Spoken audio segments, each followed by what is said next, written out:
There are many kinds of death. Some are better than others. Well, it looks like after 23 years, the original filmmakers are here to bone the fans. Alex Garland has reteamed with director Danny Boyle to create a new trilogy. That will disappoint everyone who enjoyed the original two movies.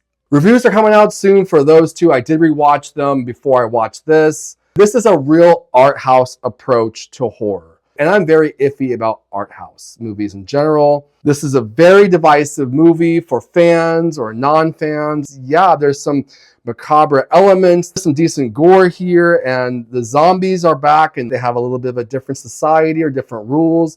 But you don't need to watch the first two movies at all. If you do, it might be a disservice because this new trilogy is so in a different field, falling into the quicksand and the mud. It starts all right with a rite of passage with Aaron Taylor Johnson as the father and newcomer Alfie Williams as Spike the son going on a hunting trip. What is this plot supposed to be?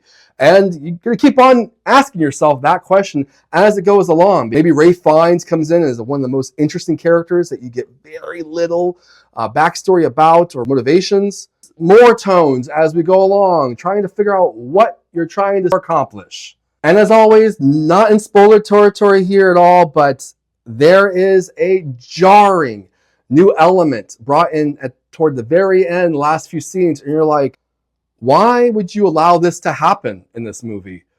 Will the new movie, 28 years later, The Bone Temple, which comes out in January 2026 by director Nia DaCosta, will she carry on these new characters in that same ridiculous, over-the-top combat? Remains to be seen. But if it doesn't, that's one more failure for this new trilogy that I don't care much about anymore. I'm someone who does not like Alex Garland, especially as a director. I like him more as a writer. Danny Boyle has always been innovative for cinematography. There's some decent shots here and there. Let me know if you agree or disagree. It's going in for a philosophical view of death, and I just don't think it delivered that. I didn't care enough for the characters or got much backstory or character development or the town or the world at large. I want to know if you're a fan of the other two movies like I am. You can also see my current ranking of this disaster of a franchise now on Letterboxd at Rated Awesome. Like, follow, and subscribe for more. 28 years later is in theaters to watch eventually.